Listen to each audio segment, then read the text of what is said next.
Bienvenue sur Comme une graine de moutarde, le podcast qui donne des idées pour passer à l'action afin de préserver le vivant. Aujourd'hui, je suis avec Pierre, ambassadeur à Rocha, passionné de photographie et de biodiversité. Salut Pierre. Bonjour Johanna. Alors toi, il y a une manière de t'investir pour le soin de la création que tu as à cœur, c'est l'aménagement d'espaces propices à la biodiversité. Est-ce que tu peux nous en dire plus ?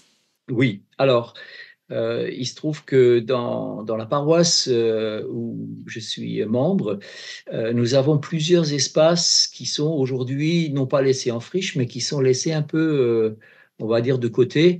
Et l'idée, c'était de se concentrer sur ces espaces-là et de créer un espace où des gens puissent venir observer, se reposer et méditer, et donc découvrir aussi quand même toute la richesse de biodiversité qu'on peut avoir dans un milieu urbain, même si c'est un espace restreint. Alors pour faire ça, nous avons étudié la possibilité de créer cet espace-là, mais d'abord, il faut réunir quand même plusieurs personnes autour d'un tel projet. Donc, ce n'est pas Pierre tout seul qui va réussir à faire cela. Il faut bien évidemment mobiliser une petite équipe. Et donc, la deuxième opération, une fois que cette équipe est constituée, et ça c'est en bonne voie, pour l'automne 2024, la deuxième opération consiste à faire un diagnostic de cet espace.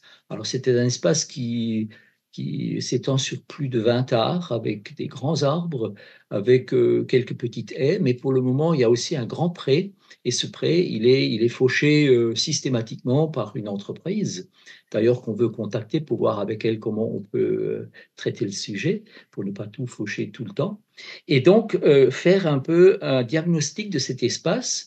Et là, on va mettre à contribution un monsieur qui est pas loin de notre paroisse, là, qui est spécialisé aussi dans les abeilles et dans les petites bêtes sauvages, et voir un peu tout ce qu'il y a.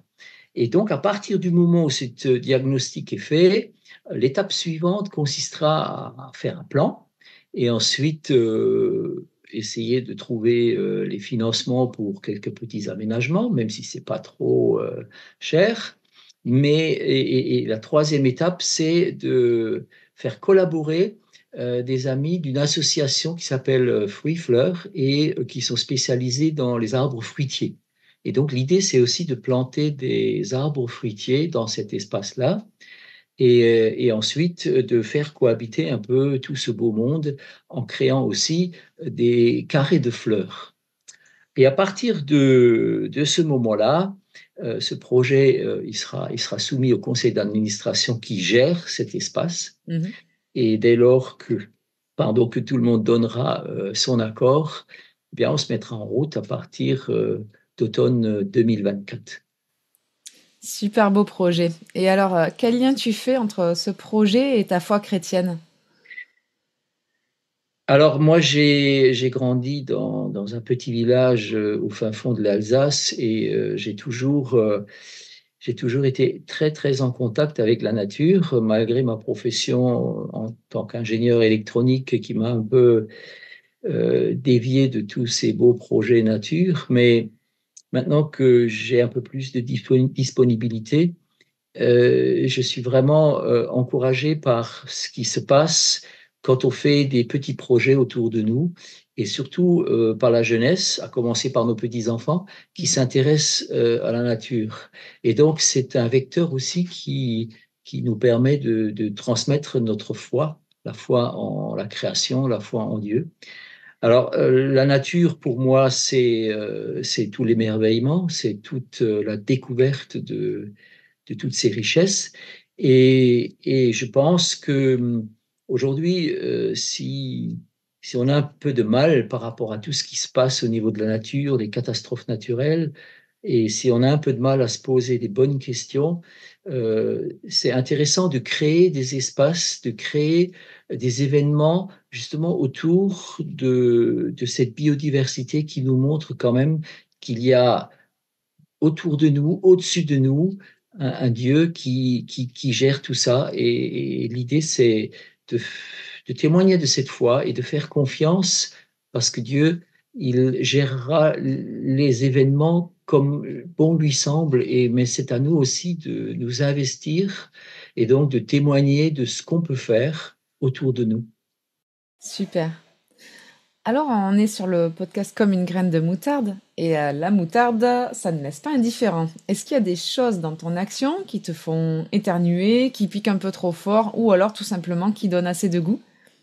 Oui, alors si on reprend un peu les 3 termes qui piquent, faire éternuer ou oui, donner du goût, oui, certainement. Alors les choses qui piquent, c'est peut-être, les habitudes qui sont prises, par des personnes qui sont un peu plus âgées que nous autres et qui avaient toujours pour habitude d'avoir, un espace, clean, taillé au petit cordeau, pas un brin d'herbe qui dépasse.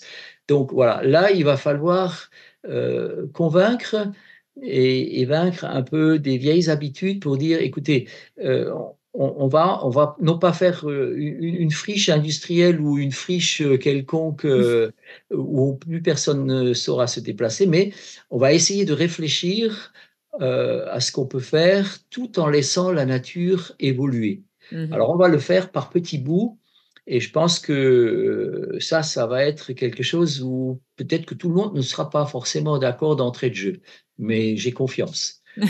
Heu, Parce que, on a déjà fait une expérience, pareille, de l'autre côté de la rue où se trouve justement cet espace jardin du foyer. C'était l'espace autour du presbytère, de la paroisse sous les Platanes, où avec le pasteur, Amaury Chara, nous avons créé un espace de permaculture et tout le monde était impressionné, je dirais, en automne dernier. On l'avait démarré en janvier 2023 et en automne, de la richesse et de la diversité de choses qu'on pouvait avoir dans cet espace. Donc, il y a déjà, je dirais, un petit terrain favorable. Les choses qui piquent pourraient être éventuellement, comme c'est ce sont des locaux qui sont loués parce que c'est un très grand espace, hein, et c'est très, très, très souvent loué pour des mariages, des communions, des anniversaires. Il va y avoir beaucoup de monde Mmh. et donc il va falloir réfléchir parce que, pour exemple, le week-end dernier, il y avait plus de 250 personnes dans cet espace. Alors là, il va falloir réfléchir, comment, créer un parcours, comment aussi délimiter les choses pour que justement les gens puissent, quand même évoluer dans cet espace-là.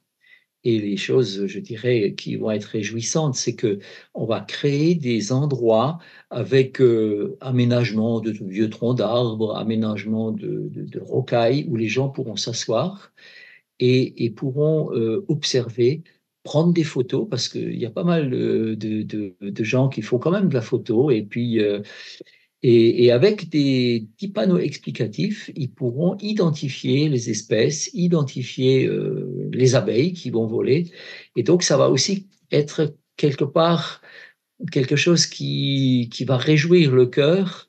On n'est pas obligé de faire, des kilomètres pour aller voir, la nature, mais on aura quelque part dans un espace urbain quelque chose qui peut être très, très réjouissant et puis qui peut faire naître aussi des vocations de photographes animaliers, de photographes, de plantes, et autres. Eh bien, merci beaucoup pour ce témoignage. Moi, j'ai vraiment hâte de voir le résultat. N'hésitez pas à Oui, faire des photos avant-après, hein. voilà. Alors justement, ça c'est, encore un dernier petit volet, c'est que, on va créer un événement l'année prochaine autour donc de ce nouvel espace, ou de cet espace transformé, on va dire, parce que ce ne sera pas nouveau, mais transformé. Et on va créer un événement sur tout un week-end avec des animations et avec une expo photo permanente qui restera en place. Et cette expo photo, euh, elle va retraduire un peu et la majesté des fleurs, la beauté des abeilles et des autres petites bêtes qui vivent dans cet espace-là. Donc, bon, on va vraiment pouvoir faire quelque chose de superbe et pourquoi pas allier, des petits moments de musique, improvisés, et pour, créer un espace de douceur et de rêve, mais aussi de concentration sur, le devenir de nos vies.